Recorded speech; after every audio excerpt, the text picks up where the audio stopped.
Hello students, how are you? I hope आप स्वस्थ होंगे, अपना ध्यान रखे हुए हैं। Student, welcome in our class.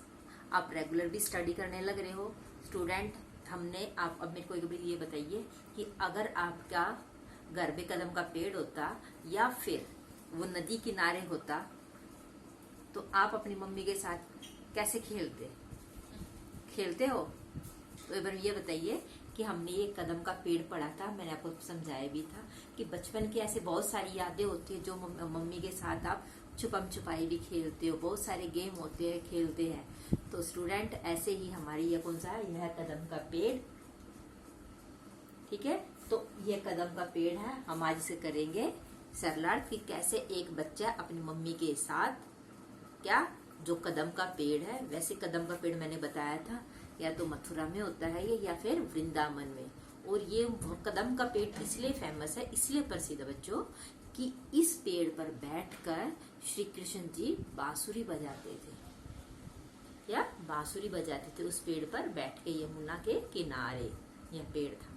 तो ऐसे ही बच्चा बोलता है कि अगर एक पेड़, कदम का पेड़ यमुना किनारे होता और क्या है, अगर अम्मा मुझे क्या बांसुरी ला के देते तो फिर क्या होता।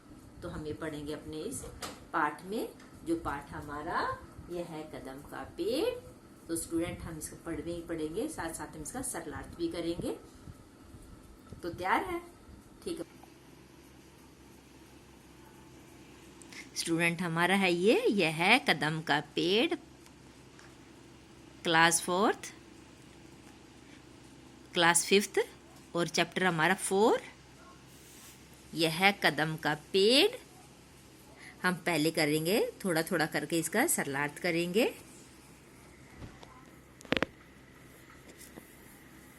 पहले पढ़ लेते हैं, फिर इसका प्रसंग लिखेंगे और फिर सरलार्थ लिखेंगे, यानी कि इसके बारे में बताएंगे। इसकी कवित्री कौन है, आपको बताया था, सुभद्रा कुमारी चौहान। सुभद्रा कुमारी चौहान। आपको इस कविता का जब नाम पता हो जाता और ये क्या कवित्री का नाम, तो इसका प्रसंग लिखते हुए आपको आसानी होगी। हम करेंगे यहाँ से और यहाँ तक इसका सरलार्थ करेंगे। यह कदम का पेड़ अगर माँ होता यमुना तीरे, हम शब्दार्थ कर चुके हैं, तीरे होता किनारे, मैं भी उस पर बैठ कन्हैया बनता धीरे धीरे, ले देती यदि मुझे बांसुरी तुम 2 पैसे वाली। 2 पैसे वाली यानी कि इतनी सस्ती सी वो बांसुरी है, और अगर आप मुझे ला देती तो किसी तरह नीची हो जाती यह कदम की डाली। कदम की डाली बच्चों, वो पेड़ जिस पर कृष्ण जी बैठते थे। जब आपके पास बांसुरी होती और तो वो क्या, कदम की जो डाली है वो भी नीचे झुक जाती, यानी कि वो जब श्री कृष्ण जी से बैठते थे तो वो डाली झुक जाती थी। तुम्हें नहीं कुछ कहता पर मैं चुपके चुपके आता, उस नीची डाली से अम्मा नीचे ऊंचे पर चढ़ जाता। यानी कि मैं तो आपको कुछ नहीं बताता, बिना कहे ही मैं चुपचाप आता और उस नीची डाली से क्या था, अम्मा ऊंचे पर चढ़ जाती, यानी कि पेड़ के ऊपर चढ़ जाता। जो ये पेड़ है, ये झुकी हुई डाली है, इस पे यहाँ से मैं चढ़ता और ऊपर चढ़ जाता बिना बताए आता। क्योंकि अगर मम्मी को बता के आएगा तो माँ मना कर देती है ना पेड़ पर चढ़ने के लिए। वहीं बैठ फिर बड़े मजे से मैं बांसुरी बजाता, अम्मा अम्मा कह बंसी के स्वर में तुम्हें बुलाता। ठीक है बच्चों, हम इतना इसका कर लेते हैं प्रसंग और सरलार्थ। स्टूडेंट्स, हम प्रसंग लिखने से पहले मैं आपको बता देती हूँ, अभी आप 5th क्लास में हो, अभी आपकी स्टार्टिंग है, तो कविता में जो प्रसंग होता है वो भी बहुत ज़रूरी होता है, क्योंकि जब हम सरलार्थ करने से पहले हमें प्रसंग जरूर आना चाहिए। क्यों? प्रसंग करने से ही, जब प्रसंग में हम ये बता देते कविता का नाम क्या है, कहाँ से ली गई है और ये किसने लिखी है, इसमें 3 चीज़ें जरूरी आ जाती है। और ये किसके बारे में है, किसने लिखी, कहाँ से ली, और ये पंक्तियाँ किसने लिखी, और इस कविता का क्या नाम है, और इसके बारे में क्या है। ये 4 चीजें हमेशा प्रसंग में आती है बच्चों, और ये बहुत जरूरी होता है। जब भी हम सरलार्थ करें तो हमें प्रसंग जरूर आना चाहिए, और हम जितने हिस्से का करें उतना ही वो हमें ऊपर लिखना चाहिए। अभी मैंने बताया था आपको कि अब हम इतने का करेंगे, यहां से लेकर यहां से लेकर और बुलाता तक, यहां से यहां तक आपको नोटबुक में लिखना है।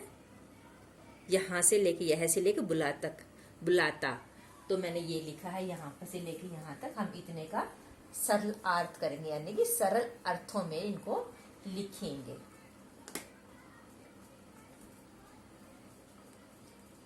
तो क्या क्या लिखेंगे हम? प्रसंग, आपको बोल बोल कर लिखना प्रसंग। प्रस्तुत पंक्तियां, ये जो पंक्तियां हमारे सामने आया, जो चीज सामने दिखाई दे उसको क्या कहेंगे? प्रस्तुत बोलते हैं। क्या बोलेंगे? प्रस्तुत। यह जो पंक्तियां दिखाई गई है, ये प्रस्तुत पंक्तियां हमारी हिंदी की पाठ्य पुस्तक, व्याकरण तो नहीं है नहीं, तो पाठ्य पुस्तक बोध, क्या नाम हमारी? बोध के यह कदम का पेड़ नामक कविता से ली गई है। इसको दोबारा फिर बता देती हूँ। प्रस्तुत होता है जो चीज हमारे सामने है, तो ये क्या है? पंक्ति है। तो क्या? प्रस्तुत पंक्तियां हमारी हिंदी की पाठ्य पुस्तक बोध के कौन सा पाठ है? यह कदम का पेड़ नामक कविता से ली गई है। हमने बुक का नाम बता दिया, कविता का नाम बता दिया। अब हम बताएंगे इसकी कवित्री। ये किसने लिखी है? इसकी कवित्री सुभद्रा कुमारी चौहान जी है। किसने? कौन है? सुभद्रा कवित्री जो कविता लिखे, इसकी कवित्री सुभद्रा कुमारी चौहान जी है। इस कविता में बच्चा, थोड़ा सा बताएंगे इसके बारे में। इस कविता में बच्चा अपनी माँ को खेल खेल में कैसे परेशान करता है, वो हम इसमें कविता में है। ठीक है, तो हमने इसमें सरलार्थ लिखेंगे। इसमें बच्चा अपनी माँ से कहता है कि यह कदम का पेड़ यदि यमुना किनारे होता तो मैं भी कृष्ण की तरह उस पर बैठता। कृष्ण जी उस पर बैठते हैं, तो बच्चा बोल रहा है कि अगर यह कदम का पेड़ कहाँ होता? यमुना के किनारे होता तो मैं भी उस पर बैठता। आगे बालक कहता है कि यदि 2 पैसे वाली, यानी कि सस्ती सी बांसुरी, बिल्कुल सस्ती आती है ना, महंगी तो नहीं होती है ना ज्यादा कि कोई नहीं खरीद सकता, सब खरीद सकते हैं ना। यदि 2 पैसे वाली बांसुरी मुझे लाकर देती तो इस पेड़ की डाली भी झुक जाती। तो इस पेड़ की डाली भी झुक जाती। क्यों? क्योंकि जिसके हाथ में बांसुरी होगी, बांसुरी किसके हाथ में थी? श्री कृष्ण के हाथ में होती थी ना, और इसीलिए डाली झुक जाती थी। अब वो बच्चा बोल रहा है कि अगर मेरे पास भी बांसुरी होती तो यह डाली भी झुक जाती। आगे बच्चा कहता है कि माँ तुम्हें बिना बताए मैं चुपचाप आकर उस झुकी डाली के सहारे ऊपर पेड़ पर चढ़ जाता। बच्चों आपने देखा होगा कई पेड़ ऐसे झुके हुए होते, उसकी डाली बिल्कुल नीचे की तरफ होती है कि उस पर उसके सहारे ऊपर चढ़ना आसान होता है। तो वो छोटा बच्चा भी क्या था, डाली के सहारे कि कहते हैं मैं ऊपर चढ़ जाता, फिर पेड़ पर बैठ कर ही, मतलब पेड़ की डाली पर बैठ कर ही, या पेड़ की जो टहनी होती है जिसपे बैठना आसान होता है, पर बैठ कर ही खुशी से मैं बांसुरी बजाता। और बांसुरी की आवाज में क्या क्या क्या कौन सा स्वर निकालता? माँ माँ, क्या? अम्मा अम्मा कहकर तुम्हें बुलाता। यानी कि उस शब्द से, वो बांसुरी से कौन से स्वर निकलता? माँ माँ। जब ऐसे माँ माँ निकलते हैं शब्द तो माँ बाहर निकल कर आती है ना। तो बच्चों आज हमने ये अपने सरलार्थ लिखे हैं, आप साथ साथ इनको साफ नोटबुक में लिखिए और साथ साथ लर्न करिए। अपना ध्यान रखिए। Thank you and have a nice day.